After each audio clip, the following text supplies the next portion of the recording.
Greetings, folks. I'm Guy Allen from allmoto.com, and this, of course, is young Mark Higgins. Now, Mark, we're at Donington's motorcycle auction coming up on April 4. Right. Sydney and Melbourne, usual routine. Yes. Lots and lots of gear coming in. As we're talking, the list isn't quite finalised, but we've pulled out a couple of highlights. Have we ever? And a man with your style and taste, Norton Commando wouldn't be such a bad thing to have in your shed. It looks amazing. It looks in very, very good condition. It does, yeah. I did notice, though, the first thing I noticed was the brakes and the gear lever on the opposite side to what a modern bike is, and that was like...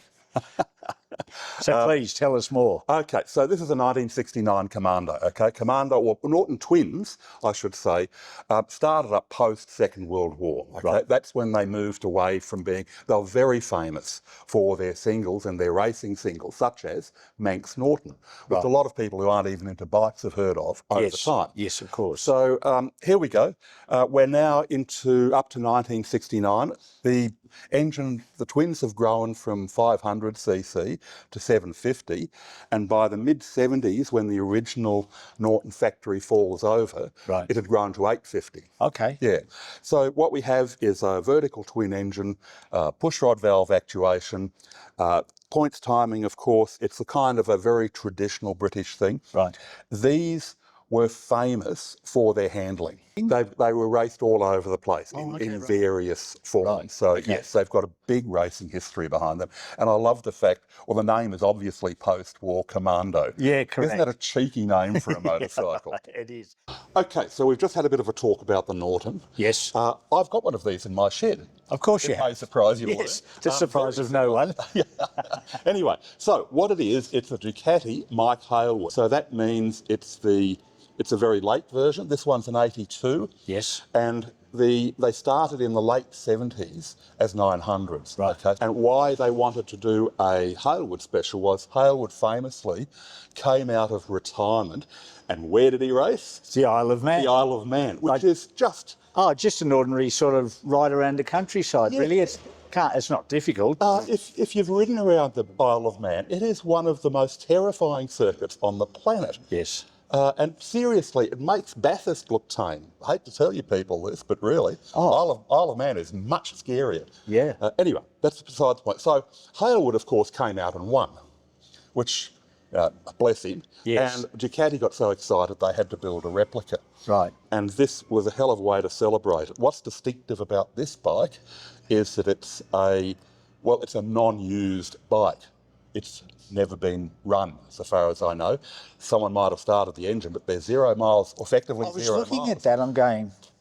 Yeah, it's an unused bike. It's new old stock, okay, which is like hen's teeth in this condition. I've seen a couple of bikes, examples that have been stored and not this well. This has been stored properly. Wow. Okay, so it's going to a collector. That's like catnip. Yes. Okay? There are collectors out there who want bikes that haven't been used. Wow. And so this will go for pretty substantial money. And so it should. Yeah, the estimates I've seen, 50 to 60, could go higher.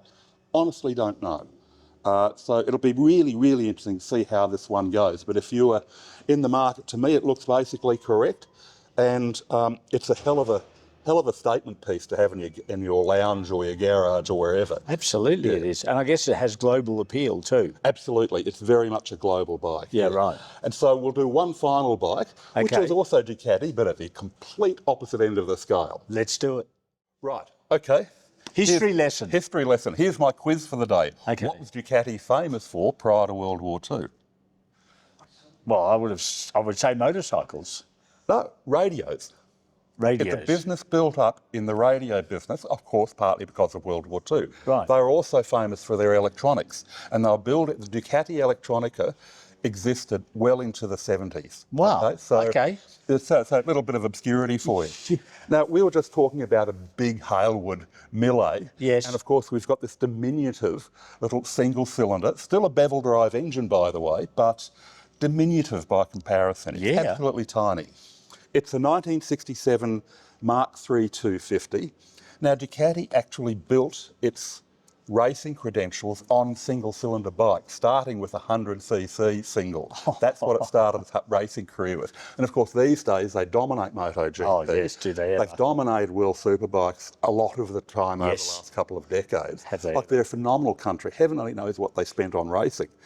Okay, so this is one of those bikes where you could certainly ride it and you would have a lot of fun riding it, but you're not going to go all that fast. Keep in mind, it's a 254 stroke, fairly highly tuned. Like, there's no slug for its day by any stretch of the imagination. What's interesting about this one is, and I think most people buy these days really for decoration. Yeah. You know, it's something beautiful to put in the lounge room that doesn't take up a lot of room. No. If you get a sudden unreasonable urge to ride it, then it's not that hard to get it out and take it for a spin on a sunny Sunday. No. What's nice about this is it's been restored, but it's been done sympathetically. And I know it's been looked at by an expert, and I'm told, or expert on Ducati, and I'm told that it's a very correct bike. Okay. So it's actually, if you're looking at something like this, the problem with Ducatis and any collectible bike is that often there are bitses out there. Yeah, right. You know, there's frames that don't really belong, or engines that don't really belong, all this other stuff. Yep. Well, this one is actually not a bad one. Okay. So our last one is going to be another competition-oriented model, but this time from Honda. Okay. But before we close, Yes.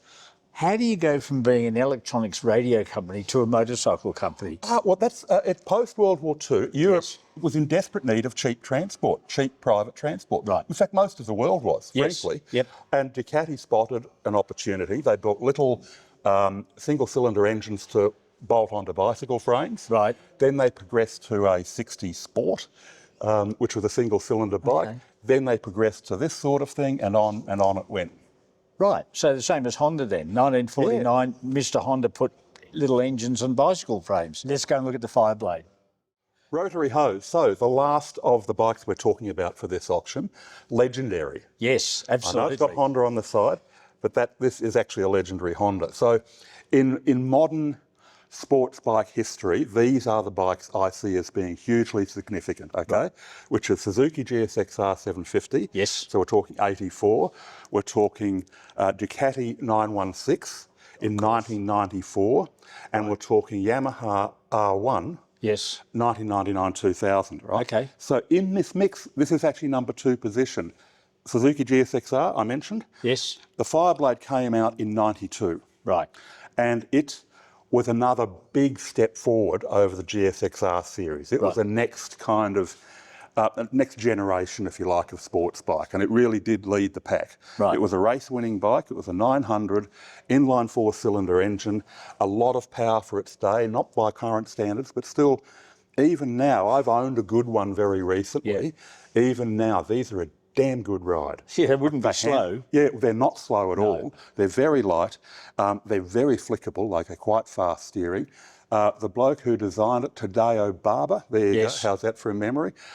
He was an absolute character in the motorcycle world. Right. And when he was questioned about why did you design the Fireblade this way, he basically said, I didn't want to do a sports bike for the track. I wanted to do a sports bike for the road, but it had to have real track presence. Okay. And he said, one of his famous actions was, he said, it needs to be quick in the steering. It needs to go clack, clack, clack, like that, through corners. Yep. And I thought, yeah, okay, this is a character who rides. Yes. Absolutely gets it. And so you know what you're going to get. Yeah. Now, here's the thing. Nobody valued them, okay? So not many have survived, given the number that sold. Right. And we're not talking huge numbers selling anyway, because 1992, we were still effectively in a recession. Yes, we were. So anyway, so there weren't huge numbers to start with. There's even fewer now. Now, this one's pretty original, needs a screen and a pipe to make it absolutely dead original, and you'd be there. So it's a really good starting point. It's got relatively low miles on it. So if you're looking for a project that was a relatively quick restoration and it would be worth bringing it back to dead stock. Yep. Like I say, this first model Fireblades, they're just not around anymore. Okay. But you could still ride it as it is. You just turn the key and go now. Absolutely. And then when you decide to, do the screen, do the pipe at your leisure. Yeah, and it's still a very rideable and thoroughly enjoyable motorcycle. Right. So this is one of those collector bikes. They're easy to live with. They're dead reliable. Yep. Yeah. Really, it's one of those collector bikes that has no stress, Yeah. and you can actually hop on it and enjoy it. Yep. And it's the first ever blade, so that makes it significant. Yeah, And you were very talking much so. about, it's got the twin headlights, but you were mentioning it's got the perforations in the fairing, and that was just to help stability with crosswinds and everything, wasn't Absolutely, yeah. A lot of race thinking behind it. It really was, when it came out, it was really a bit of a shock to have what was effectively a litre class bike stripped back to this level. Yeah, right. And be so tiny. This is physically the size you would have expected a 600 to be. it? Okay. So fun and games. The auction coming up April 4, so have a look for it online.